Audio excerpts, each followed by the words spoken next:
One UI 6 has come to the Samsung Galaxy A54. Not a huge update, not a wholesale departure from One UI 5. There are some aesthetic things that Samsung did, which we'll go over, as well as a couple widgets and some things that they added. That's usually not what I'm concerned about. I'm always concerned, first and foremost, with a version change of Android, whether it maintains the performance that the previous version had, and also whether it maintains the battery life that the previous version had. And we'll go over both of those things. So let's start with the aesthetics of the phone. What's changed? A lot of stuff with the notification shade, a lot of stuff with the pull down menus that have changed. I like it. It's a bit of a coat of paint. They changed the font, they changed some other things, but I do like the readability of it. So let's go through there. Number one, I really like the fact that notifications each get their own panel now. I think that was an important change. It really differentiates them. It helps you at a glance when you're just looking at stuff to be able to pick apart the different notifications. And also, this is something that we talked about in the beta video. I love the fact that the clear button here is now encapsulated a little bit and shaded to give it some contrast so you could go ahead and hit it definitively without any issues. I don't know how many times on previous versions of One UI where I was hunting for that clear button, clear all, and I'd hit it, I'd miss it. So at least now, a little bit of contrast to the button, it should help out. The pull downs, you'll notice Bluetooth and Wi-Fi now have their own separate toggles, which is nice to separate the connectivity a little bit there. When you want to turn off Wi-Fi, which you do a little bit more, you mess with the Wi-Fi more than you do the Bluetooth, there's the separate toggles there. And I also like how they've broken out the entire thing with brightness, smart view, device control, the different tiles that you have here. I really like the upgrade to the notification shade in the settings panel. I really think it just gives you quick access, clarifies everything, separates stuff into groups, and I think overall was just a really nice change that they've made here. So between that and the notifications themselves, I think Samsung has really upgraded it, and it looks pretty nice on this gorgeous display that you get with your Galaxy A54. No issues there.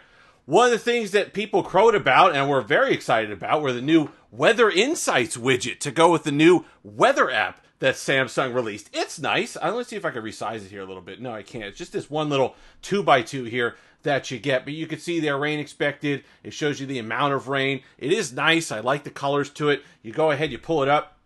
It sends you in to the new weather animation app. You can see somebody with a jacket there and perhaps a hood there for later if it starts to rain. But it is nice. It looks nice overall. It seems like between what Google did with the Pixel devices, it seems the year of weather app upgrades. In fact, I think Apple, later last year, updated their weather app as well. So I guess everybody's working on the aesthetics of the weather app. What I do like is that when you close it out, it kind of just molds back into the screen. It feels like a unified experience. So I'm not pulling up an app and then closing it. I'm just kind of opening up a bigger window for the weather widget that I have there. So the Weather Insights, pretty good. This is something that we talked about as well. It's the camera app widget. So you can actually, if you want to open it to a certain configuration, you could do that, which is good.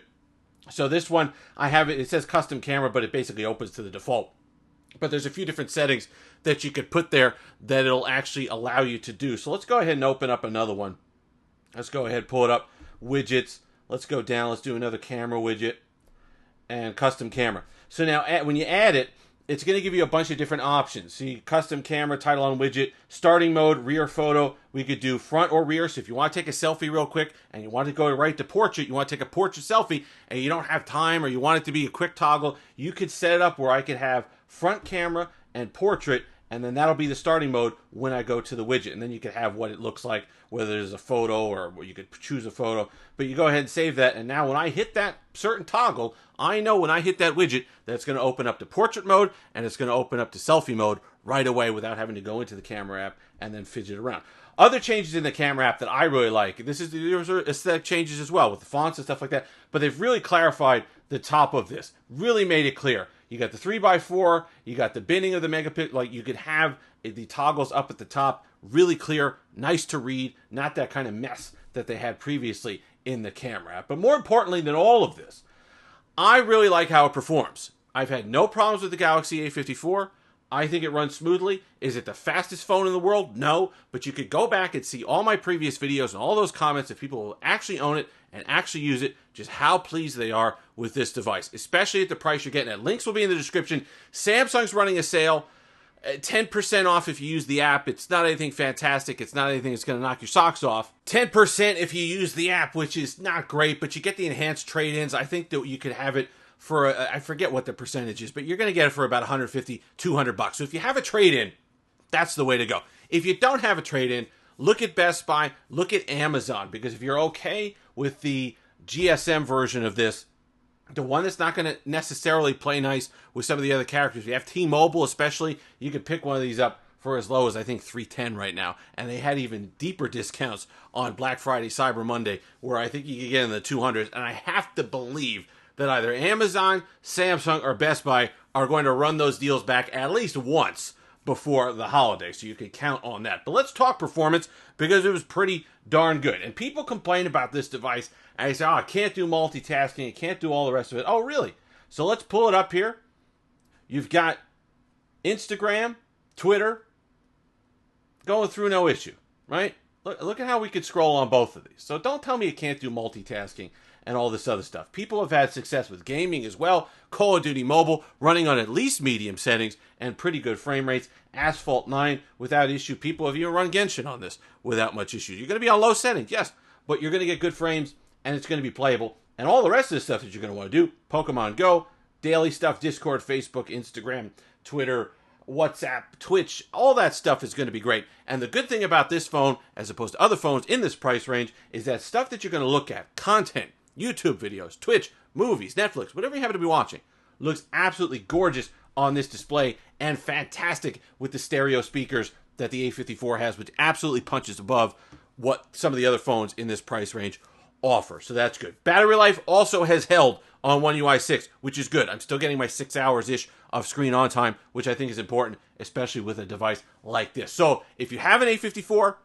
no reason to be scared of upgrading. I know sometimes a lot of people take a wait-and-see attitude with upgrades, as you should, because a lot of times they can break stuff that they shouldn't, and it's kind of weird. So if you were waiting around to see how it works, I've had really little issue with it, and I really have been enjoying it. So overall, good job from Samsung. They have been doing a good job the past few years with One UI updates. I used the beta, pretty smooth, so I'm glad to see that translate into the full version. I do like the aesthetic changes.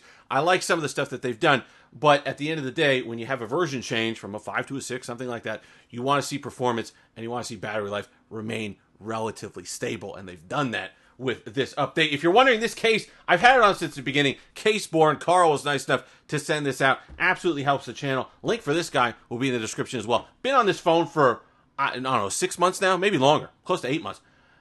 Nice hard case. No yellowing. Shows off the color of the A54 beautifully, and it has some nice colors, whether it's the violet or this mint color, or the lime color rather, that you have. Really like it. I love when these clear cases hold up and they don't yellow immediately. So link for that will be in the description. Support Carl, support those who help the channel. If you've made it this far, like, comment, subscribe, all that fun stuff. Until next time, have that Steve-licious day.